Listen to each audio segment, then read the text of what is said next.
A Estrada de Ferro Vitória-Minas foi criada por empresários mineiros e capixabas no início do século XX. A primeira ideia era interligar Vitória, no Espírito Santo, a Diamantina, em Minas Gerais.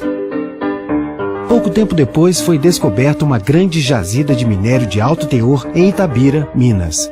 Foi preciso, então, traçar novos planos para a ferrovia, agora em direção ao Pico do Cauê. Em 13 de maio de 1904, foram inaugurados os primeiros quilômetros da ferrovia. Partindo da estação de Porto Velho, no Espírito Santo, a estrada seguiu por matas fechadas, montanhas e sobre rios. O presidente desse projeto era Pedro Augusto Nolasco Pereira da Cunha.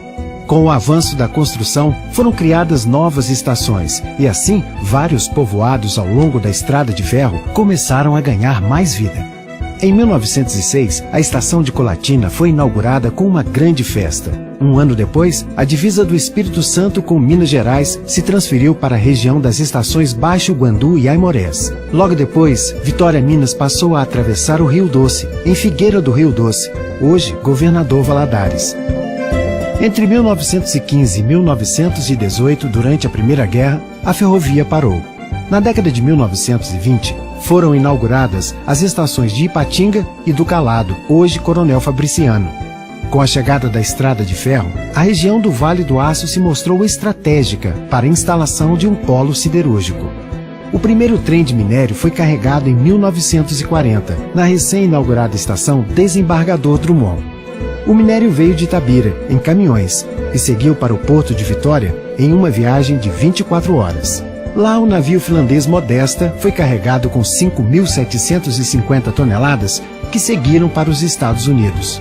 No mesmo ano, começou a ser construída a linha entre Desembargador Drummond e Itabira, e também as estações Capoeirana, Oliveira Castro e Engenheiro Laboriou. A estrada de ferro passou a contar com 545 quilômetros. Em 1942, com a Segunda Guerra, a ferrovia foi nacionalizada e o presidente Getúlio Vargas criou a Companhia Vale do Rio Doce com altos investimentos. Um longo período de melhorias foi iniciado no trecho.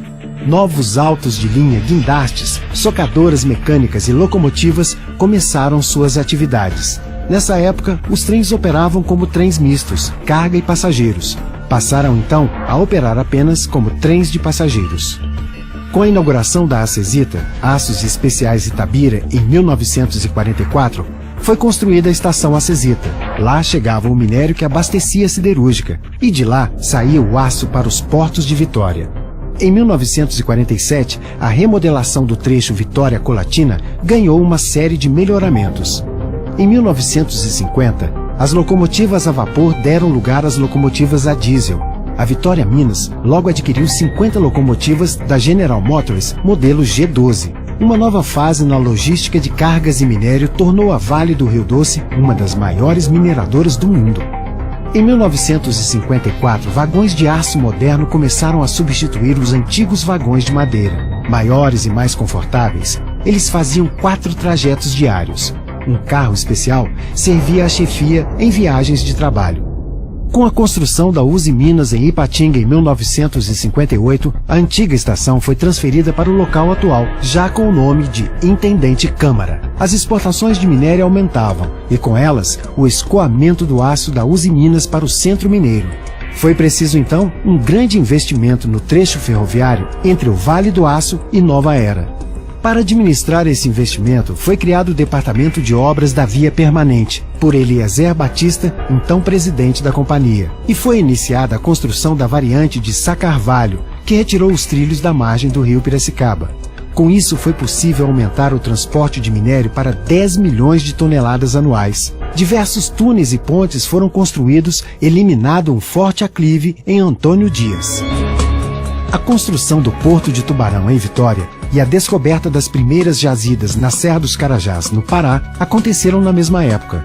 Os mercados externos se abriram e a Vale do Rio Doce investiu em novas minas e construiu o ramal de Costa Lacerda, que dava acesso às minas de fábrica de Timbopeba e Mariana. Na década de 70, aconteceu um dos maiores investimentos na história ferroviária brasileira, a duplicação de todo o trecho ferroviário. a Vale do Rio Doce passaria a ter a primeira ferrovia totalmente duplicada das Américas. No mesmo ano foi instalado o estaleiro de solda em Governador Valadares, que passou a produzir as barras de trilhos soldados com 200 metros de comprimento. Para os serviços de duplicação, foram adquiridos vários equipamentos de terraplanagem. Em seguida, foi instalado o Centro de Controle de Tráfego, CTC, que passou a controlar todo o tráfego ferroviário.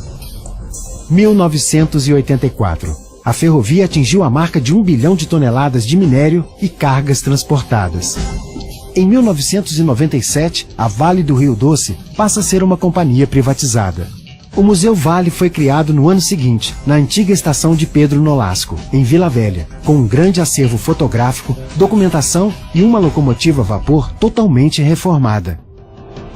Em 2007, a Companhia Vale do Rio Doce passa a se chamar Vale. E acompanhando a mudança, uma nova pintura foi aplicada em suas locomotivas e no trem de passageiros. Em 2011, a Estrada de Ferro Vitória-Minas bateu o recorde de 11,2 milhões de toneladas de minério de ferro transportadas em um único mês. Em 2014, a Vale adquiriu um novo trem de passageiros para Vitória-Minas. Com design europeu, moderno, seguro e confortável, ele oferece transporte de alta qualidade para mais de 1 milhão de passageiros por ano. E assim, a Vitória-Minas segue seu curso, contribuindo para o crescimento do Brasil e participando da vida dos brasileiros. Mais de um século fazendo história e abrindo caminho para o futuro. Vale, para um mundo com novos valores.